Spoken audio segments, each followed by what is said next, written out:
кәдімгідей от души құлап тұрып кәдімгі жылап тұрып бұл алмады гүл алмады деп кәдімгі актерский мен кәдімгі кім сосын дауыс береміз соған 2 ящик алма қалғандарына 1 ящик алма осыны айтсаңыз дұрыстап кім кәдімгідей қазір инстаграмды шулап отырған актриса Дариға Бардықова оның алдында мен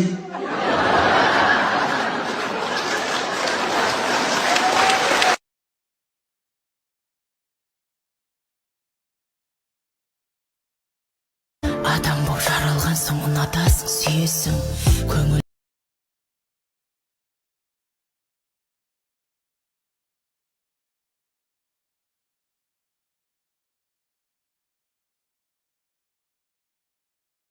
керемет болдым деп айтпаймын. Мен қиналдым, жүрегім қанжылады. 24-ші этаждан құлап кете жатып, құлайым деп кеттім, мен кетіп бара жатырмын. Оны ешкім білмейді.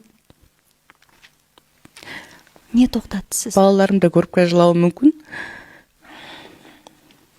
Тұрсынбектің өзі тоқтатты. Ұстап қалды.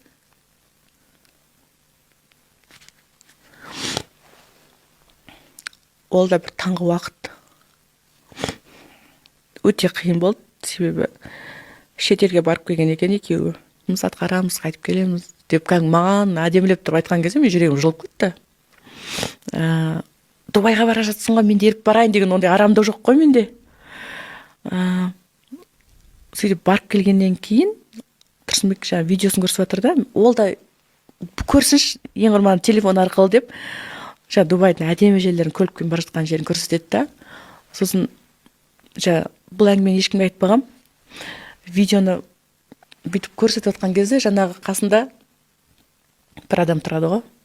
Сәттер болған, енді осы күні ойлап көрсем, мен сонда ондай уақытта адам ойлана алмай қалады екен. Жаны қиналған уақытта ол ауыр ғой.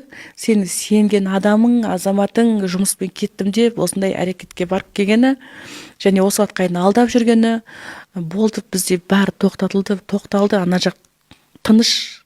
Міне мен сенмен ғанамын, мен саған адалмын деп сендіріп, мен айтам 18-19 миллионбыз ба біз Қазақстанда, енді оның ішінде концертке баратындар қанша екенін білмеймін. Қанша адамды аузына қаратып отқан, сендіріп отқан, әдемі рахат ләззат, жаңа күлкі сыйлап отқан адам бір мөлдірді алдай алмаймын, а? Мен өте қатты түсінбеймін. Жарайды, менен кетті. Мен тастады, я? Сөзін шыны керек. Балалардың деген несі бар деген ой. Ол балаларын шын жақсы көрді ғой. Бір қалада тұрып жатырмыз. Бір Астанада тұрып жатырмыз. 5 баланың ішінде өзі қатты жақсы көреді. Аяру 3-ші қызымыз жақсы көреді. Қатты жақсы көреді. Сөйтіп қатты қиналып жүрген бірінші Аяру папасына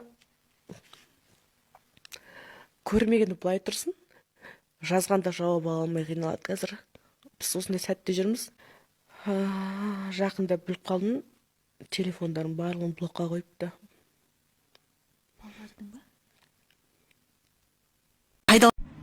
Мен мынау дүйім жұрттан, дүйім халқымнан кешірім сұраймын.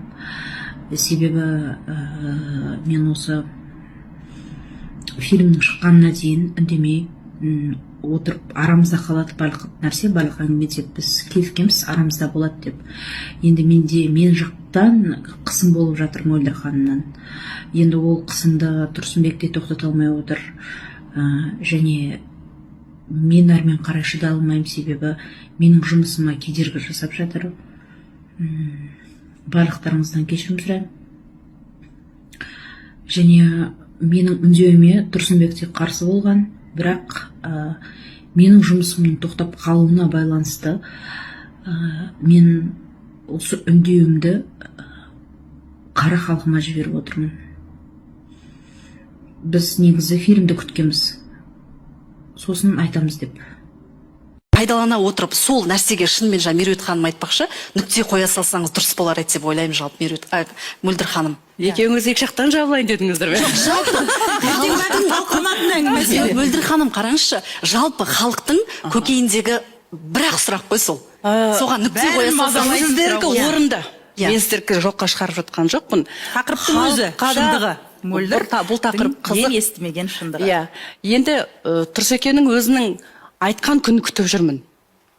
Өзі келіп қолымды алған, өзі келіп аманат етіп отбасынан алып кеткен адам, өзі 5 баланы дүниеге өмірге алып әкелген кетті, десең, иә, отбасы. иә.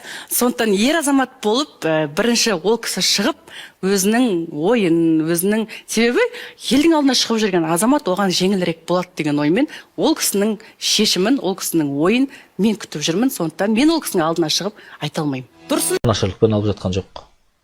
Жас қыздарды алады, сол себепті де мен осы құбылыс ретінде бұған жаным мен тәніммен қарсымын. Бірақ мен қарсы болды екен деп, сіз қарсы болды екен деп, заңда тыйым бар екен деп тоқтап жатқан адам жоқ. Сондықтан бұны заңдастыру керек деп есептеймін өз басым. Сіз тоқалдықты заңдастыру қажет деп Заңдастыру қажет, есептейсіз. заңмен реттеу қажет. Қалай? Енді оны әуелі қоғамның талқысына салу керек. Ар жағында заңгерлер біздер оның жаңа механизмін, жүйесін шығарамыз ғой, келтіреміз ғой. Яғни сіздің айтпағыңыз заң бойынша екінші әйел алуға рұқсат ету керек. Дұрыс түсіндім бе? Дұрыс түсіндіңіз. Я болмаса, енді қараңызшы, заңда құқықтық нигилизм деген де нәрсе бар. Правовой нигилизм деген нәрсе ол заңның қолжаулыққа айналуы дегенді білдіреді. Енді бізде заңда осы тыйымды ешбір адам Қазақстанда сақтап жатқан жоқ. Енді заңның осы тыйым нормасы қолжаулық болмаған несі қалды? Айтыңызшы маған.